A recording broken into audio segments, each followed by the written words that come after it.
राष्ट्रपति मुर्मू जी का कहना है, मेरे माँ बाप दिन भर खादान में काम करते थे।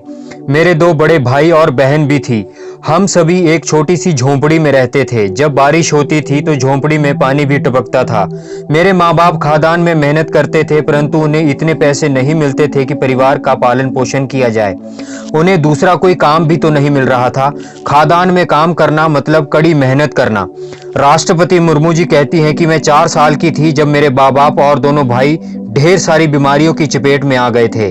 हमें उस समय यह मालूम नहीं था कि यह बीमारी खादान में काम करते समय उड़ने वाली धूल से हो रही है। उसके बाद अगले ही वर्ष मेरे दोनों भाई भगवान को प्यारे हो गए। कलेक्टर साहब के भी आंखों में आंसू आ चुके थे। मुर्मू जी कहती हैं कि उस समय सूखी रोटी और पानी ही हमारे नसीब में था। भूख की वजह से दोनों भाई की मौत हो गई। क्या आप भी ऐसे गांव में रहना पसंद करेंगे जहां डॉक्टर, स्कूल, बिजली और शौचालय भी ना हो? घर में काम में कुछ मदद मिल जाएगी, यह सोचकर एक दिन पिताजी मुझे भी खादान लेकर चल पड़े। खादान में पत्थर उठाना, पत्थरों को इकट्ठा करना, पेट भरने के लिए कुछ न कुछ काम करते रहना, यह हमारा काम था। कभी कभी तो खादान में पत्थर का इकट्ठा करते रहते हुए पत्थर गिरने से बच्चों की मौत भी हो जाया करती थी। खादान के अंदर जहरीली हवा की वजह से बच्चे मर भी जाया करते थे। ये सारी चीजें मानो आम सी हो गई थी। सारा दिन काम कर कर मैं एक समय का पेट भर खाना मिलता था, लेकिन भूख और जहरीली गैस की वजह से मैं कुपोषित और अधमरी सी हो गई थी। फिर एक दिन, एक वर्ष बाद मेरी छोटी सी बहन खादान में काम करने लगी। फिर क्या, माता पिता सब, हमारे घर के सभी आदमी खादान में काम करने लगे।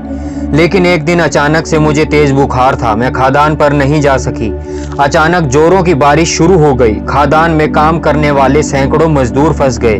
उसमें से मेरे माँ पिता और मेरी छोटी बहन भी थी।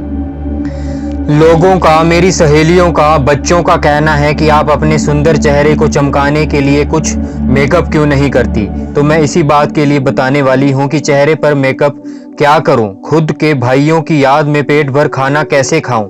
वह भूख की वजह से भगवान के पास चले गए। माँ की याद में महंगे कपड़े कैसे पहनूं, जिसे जिंदगी भर एक फटी हुई साड़ी के कुछ पैसे नहीं जोड़ पाई।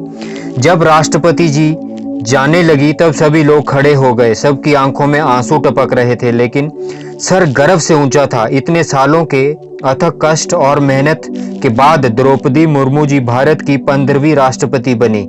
इनका जीवन और अथक परिश्रम हर भारतीय को प्रेरणा देने वाला है। राष्ट्रपति द्रौपदी मुर्मू जी की जीवन शैली हर शोषित, वंचित और हर दुर्बल को प्रेरणा देने वाली है। यह आपका चैनल है, इसे ज़्यादा से ज़्यादा शेयर कीजिए, सब्सक्राइब भी अवश्य करें, बेल आइकन प्रेस भी करें और शेयर करना ना भूलें। जय भीम, जय संविधान, जय भारत, नमो बुद्धाय।